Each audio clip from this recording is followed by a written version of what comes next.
이 말씀 창세기 6장 8절입니다. 그러나 노아는 여호와께 은혜를 입었더라. 사람, 즉 아담의 후손들은 은혜를 입었다는 것에 관심이 많아요. 왜냐하면 이미 선악과를 먹은 상태에서 인간은 자기 중심에서 벗어날 수가 없습니다. 어떤 일이 일어나더라도 내 중심적 사고에서 벗어난다는 것은 불가능합니다.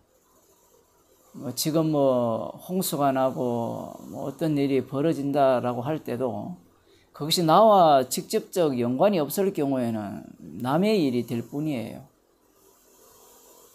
그 일이 혹시 나에게 미칠까 할 때는 그 일이 나의 일로 이렇게 끌어당겨질지 모르지만, 이 노아가 여호와께 은혜를 입었다 했을 때 사람들의 관심은 은혜를 입은 노아에게 집중하게 되겠습니다. 분명 여호와 하나님께서는 땅 위에 사람 지었음을 후회하셨죠.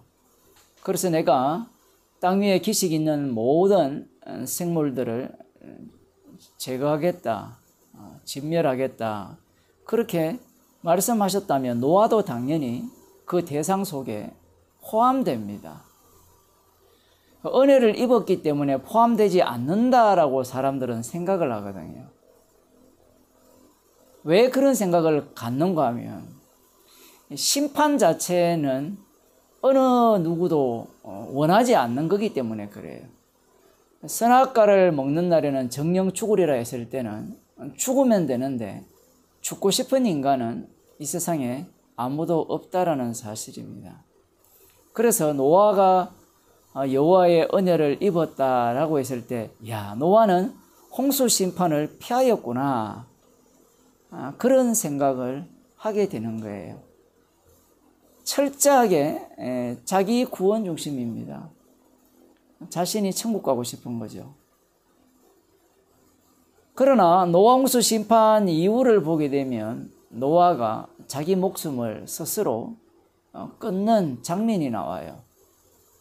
그런 장면이 어디 있느냐라고 할지 모르지만 자기의 사랑하는 아들 함을 저주를 하죠. 함의 아들 가나안을 저주를 하잖아요. 자기 아들을 지옥 가라고 이렇게 저주를 퍼붓는 부모가 없습니다. 만일에 그 자식이 밉다면 그런 저주를 퍼부을지 모르지만 성경에서는요, 미운 자에게 저주를 퍼붓는 게 아니에요. 사랑하는 자를, 사랑하는 아들에게, 자녀에게 저주를 퍼붓는 거예요. 이런 사건을 보게 되면 노아에게 은혜를 입히신 이유는 노아 구원의 목적이 아니다, 그의 가족을 구원하기 위한 목적이 아니다라는 겁니다. 예수님께서 이 땅에 오셔서 자신의 피와 몸으로 새 언약을 세우신 이유가 많은 사람들이 우리의 구원을 위한 것이다 라고 생각을 해요. 물론 성경에는 예수님의 피와 그 쌀이 우리의 몸을, 우리의 구원을 위해 흘리신 피라고 분명히 말씀하고 있습니다. 그러나 그것은 하나의 구성 요건에 지나지 않는다라는 사실이에요. 노아를 홍수 심판에서 구원하신 것도 분명한 사실이죠. 그런데 이렇게 보는 안목 자체가 문제가 있는 거예요. 선악과를 먹었기 때문에 눈이 밝아졌죠. 눈이 밝아진 상태에서 성경을 읽는다든가 예수님께서 하신 말씀들을 듣게 된다면 그 보는 그 안목 자체, 이해 자체가 눈이 밝아진 상태에서 보는 것 외에는 볼 수 없는 거예요. 달리 말하면 소경이 뭘 볼 수 있겠습니까? 그래서 이 사람의 눈은 항상 어디를 주목하게 되는가 하면 무엇을 먹을까, 마실까, 입을까를 주목해요. 왜 그러냐라고 하면 지도 몰라요. 이미 정령 죽으리라는 하나님의 말씀이 실행된 상태에서는 이 몸 자체가 악마의 소나기에 장악당해서 악마가 밀어붙이는 대로 살아가기 때문에 그래요. 그래서 너는 살아야 돼, 살아야 돼. 그래서 무엇을 보더라도 살아야 돼. 라는 그 목적을 갖고 사람들은 살아가요. 그래서 이 성경 말씀을 읽을 때도 나는 살아야 된다는 입장에서 성경을 읽지, 어느 누가 오늘 또 죽어야 됩니다. 주를 위해 죽는 것이 마땅합니다. 이런 태도를 갖고 하루를 시작하는 사람은 찾아보기 불가능해요. 노아가 여호와께 은혜를 입었다 했을 때는 노아는 죽었다라는 것을 담고 있는데 하나님의 심판을 경유했다는 것을 담고 있는데 그걸 빼버린다라는 거예요. 만일에 어떤 사람들이 제가 말씀드린 그 바탕에 근거해서 그래 나는 그러면 주를 위해 죽겠다라고 한다면 그것은 훌륭한 태도가 아닙니까? 라고 할지 모르지만 그러한 마음가짐은 주님의 제자 베드로가 이미 갖고 있었죠. 우리 어제 설교에서 주일 설교에서 말씀드렸습니다. 베드로가 뭐라 합니까? 내가 주님을 위해 죽을 각오도 되어 있습니다. 함께 옥에 갈 각오도 되어 있습니다. 라고 했죠. 근데 그런 인간은 새 언약에 필요합니까? 필요하지 않습니까? 필요하지 않죠. 그래서 주님이 새 언약에 딱 맞는 인간, 죄인을 만들어내죠. 주님이 만들어냅니다. 주님의 말씀 속에 베드로가 휘말리죠. 닭 울기 전에 네가 3번 나를 부인하리라. 주님이 죄인으로 만들어서 새 언약을 증거하기 위한 예수 그리스도의 피를 그 피 공로를 증거하기 위한 가장 적합한 증인으로 주님이 만드신 거예요. 그러니 내가 주를 위해 죽겠다 이런 소리 하지 마세요. 그런 소리 해봤자 마지막 본인이 노리는 바가 따로 있는 겁니다. 그 갈라디아서에 보게 되면 육신의 갈망은 성령을 거스르고 성령의 소욕은 육신을 거스린다 이런 말씀이 나와요. 갈라디아서 5장 17절이거든요. 그런데 이 둘이 서로 대적하기 때문에 너희의 원하는 것을 하지 못하게 한다. 성경이 진짜 어려워요. 자, 육신의 소욕이 있고 성령의 소욕이 있어요. 이 둘이 싸우죠. 그런데 이 둘의 서로 대적하기 때문에 요 사이에 누가 꼈어요? 너희가 낀 거예요. 그 네가 원하는 것을 하지 못하게 하는 거예요. 이게 정말 놀라운 말씀이죠. 악마가 나를 갖고 놀든지 주님이 나를 데리고 정인 삼든지 이것밖에 없는 거예요. 나는 뭐예요? 나는 그냥 육일 뿐이에요. 육.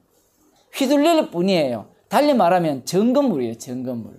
악마의 정인이 될 건지 십자가의 정인이 될 건지 그건 내가 선택하는 게 아니고 주께서 성령을 준 자들은 주님의 정인이 되고 주께서 선택하지 않고 버린 자들은 악마의 정인으로서의 그들의 삶을 드러낸다라는 사실입니다.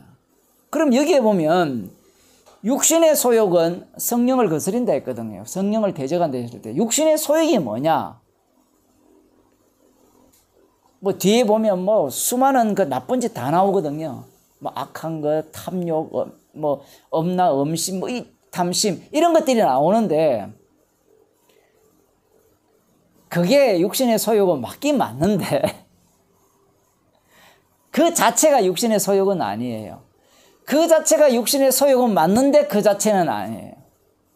그럼 이걸 정확하게 알려면 성령의 소욕을 알아야 돼요. 성령의 소욕은 뭡니까? 성령이 오시면 우리를 책망해서 십자가로 인도하죠. 십자가 정인 만드는 거예요. 그러면 육신의 소욕은 뭘 제거해요? 십자가의 피공로를 제거해버립니다.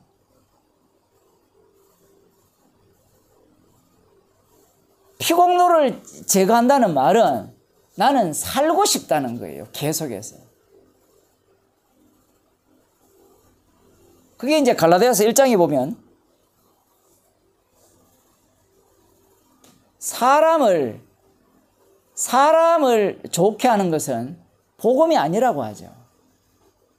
사람에게서 난 것이 아니기 때문에. 사람에게서 났다면 사람이 좋은 것들, 그러니까 사람이 하고 싶은 거 있잖아요. 그러니까 도둑질, 탐심, 거짓말, 이게 다 사람이 하고 싶은 거거든요. 쉽게 말하면. 그런 것들을 조장해 주는 겁니다. 성경이 희한해요. 하여튼 앞뒤가 문맥이 안 맞게 막 전개되기 때문에. 그런데 하나님께로 난 복음은 반드시 십자가 앞에서 죄인을 만들어요. 십자가 외에는 자랑할 것이 없는 자로 주께서 만드신다는 겁니다. 그게 복음이에요. 십자가가 복음이라는 겁니다. 그래서 육신의 소욕은 십자가를 제거하는 거예요. 그래서 그 육신의 소욕 중에 한 요소가 뭔가 하면 뒤에 갈라디아서 5장에서는 뭐 여러 가지 나쁜 짓들이 나오는데 앞부분에는 뭐가 나오는가 하면 어떤 게 나올까요? 주님을 위해 율법대로 사는 것. 말씀에 순종하는 것. 그게 나오는 거예요. 이게 앞뒤 보면 서로 안 맞거든요. 말씀대로 살면 탐심을 낼까요? 말씀대로 살면 탐심은 안 내죠. 그런데 주님은 이 두 가지를 같은 거라고 이야기를 해요. 왜? 십자가라는 절대 기준으로 보게 되면 이 둘 다는 누구를 위한 거예요? 자기를 위한 거예요. 십자가에 영이 없기 때문에 사람들은 율법대로 사는 것은 괜찮은 거고 만일에 도둑질하고 간음하고 살인하는 것은 나쁜 거야. 이렇게 생각을 할 가능성이 다분히 높죠. 근데 갈라디아서에서는 독특하게 이야기를 해요. 율법대로 사는 것은 십자가의 원수짓이고 또 뭘 이야기합니까? 살인, 간음하는 것도 뭐예요? 육신의 소욕을 따라, 육체의 소욕을 따라 성령을 거스르는 것이라고 이야기를 해요. 둘 다 성령을 거스르는 게 맞잖아요. 그러면 이 말씀 앞에 십자가가 밝게 보이면 되는데 사람들은 또 자기 구원을 찾아내는 거예요. 그래서 갈라디아서를 보면서 정답을 자꾸 찾아내는 겁니다. 제가 이렇게 복음을 전하면 사람들은 정답을 찾아내요. 정답이 우리에게 있어요. 우리에게 있다면 주님이 하늘 우편에서, 하나님 우편에서 우리를 위해 기도하실 이유가 없잖아요. 성령이 우리를 인도하실 필요가 있어요. 이 악마에게 사로잡혔기 때문에 귀신 들린 자의 증거예요. 귀신 씨였어요. 그래서 말씀을 통해서 자꾸 정답을 찾아내려고 하는 거예요. 그래서 어떤 사람들은 이제야 정답을 찾았네 하는 거예요. 뭘 정답을 찾아요? 십자가가 밝게 보이게 되면 감사가 나오겠죠. 예수님을 믿는다고 하는 사람들을 보면 주님의 죽으심을 본받으려고 하지 않고 죽으심을 이용하려고 하죠. 여호와께 은혜를 입은 노아를 보면서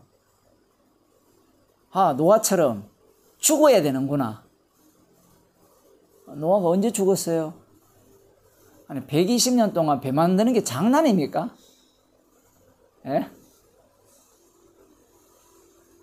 지금 꼴란 우리 백살도 안 사는데 신앙생활을 하는 걸 한번 보세요. 거기에 꾸준히 합니까?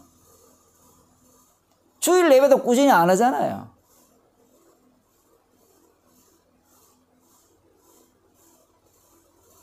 목사님 그건 너무 율법주의 아닙니까? 율법주의가 아니에요. 주님의 인도하심이죠. 성령의 인도하심이죠. 성령의 인도하심이 되면 그것을 했다라고 이야기하는 것이 아니라 죄인 중에 겟으로 드러나는 거예요. 그러니까 이 노아는 120년 동안 얼마나 자기가 악한 죄인임을 이렇게 알아가는 과정이에요. 쉽게 표현하면. 얼마나 열받았겠어요. 홍수는 와 봐야 하는 거 아닐까요? 믿음으로 지었다 하죠. 믿음으로 지었으니까 우리는 그 믿음을 신념이라 생각하죠. 신념이 아니에요. 믿음은 믿음이 끌고 가지. 노아가 믿는 믿음이 비가 올 거야. 그러네 하나님 말씀 지킬 이렇게 가는 게 아니에요. 만일에 그렇게 가버리면 노아 동상 세워야 되죠. 에베소서 2장 8절 9절을 보면 이런 말씀이 나옵니다. 너희가 그 은혜를 인하여 믿음으로 말미암아 구원을 얻었나니 이것이 너희에게서 난 것이 아니요 하나님의 선물이라. 행위에서 난 것이 아니니 이는 누구든지 자랑치 못하게 함이니라. 은혜를 주신 이유는 자랑치 못하게 하기 위해서 은혜를 준 거예요. 그런데 그 은혜 속에 무엇이 들어있는가 하면 믿음으로 말미암아 구원을 얻는 내용이 담겨 있어요. 그런데 이게 바로 사람들한테 뭐가 돼요? 유혹거리예요. 지금 노아가 은혜를 입었다면 은혜의 반대편에 누가 있어요? 노아가 있죠. 그러면 노아는 철저하게 하나님에 의해서 제거돼야 될, 진멸돼야 될 죄인으로 드러나야 되고, 그래야만 이 은혜의 은혜성을 돋보이게 하거든요. 그러면 은혜 주신 분을 자랑할 거 아니에요. 그 피를 자랑하기 위해서 은혜를 주신 거예요. 그런데 사람들은 이 말씀을 어떻게 이해를 하느냐? 나를 천국 보내주시기 위해서 은혜를 주셨다라고 생각을 해요. 10절에 보면 이런 말씀이 나옵니다. 우리는 그의 만드신 바라 그리스도 예수 안에서 선한 일을 위하여 지으심을 받은 자니 이 일을 하나님이 전에 예비하사 우리로 그 가운데서 행하게 하려 하심이라. 간단하게 말하면 십자가만 자랑하는 인생을 살게 하는, 삶을 살게 하기 위해서 은혜를 주신 거예요. 이걸 달리 표현하면 그리스도 안에 있는 삶이에요. 그리스도 안에 있다면 받은 은혜를 내어놓는 거예요. 받은 은혜가 십자가 피의 공로로 인한 은혜죠. 그러면 자기는 뭐가 돼야 돼요? 죄인으로 드러나야 되죠. 그런데 조금 전에 베드로 이야기했죠. 죄인을 누가 만들어요? 지가 죄인 돼요? 자기가 죄인이 안 돼요. 못 돼요. 주님이 네가 닭 울기 전에 3번 부인하리라 말씀하셔야만 죄인이 되는 거예요.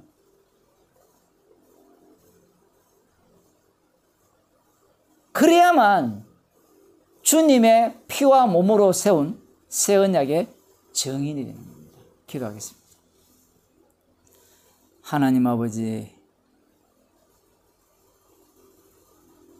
주님의 피공로를 자랑케 하기 위해서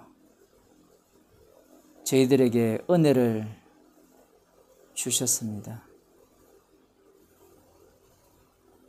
은혜가 은혜 되게 하려면 우리는 주님께서 만드시는 죄인으로 날마다 드러나야 함을 말씀을 통하여 보았습니다. 나를 위한 인생은 없고 그리스도 안에서 우리에게 거저 주신 그 은혜를 자랑케 하기 위한 그리스도의 몸의 지체로 만드신 주님의 백성만이 있다는 것을 기억하며 살게 하여 주옵소서. 예수님 이름으로 기도드리옵나이다. 아멘.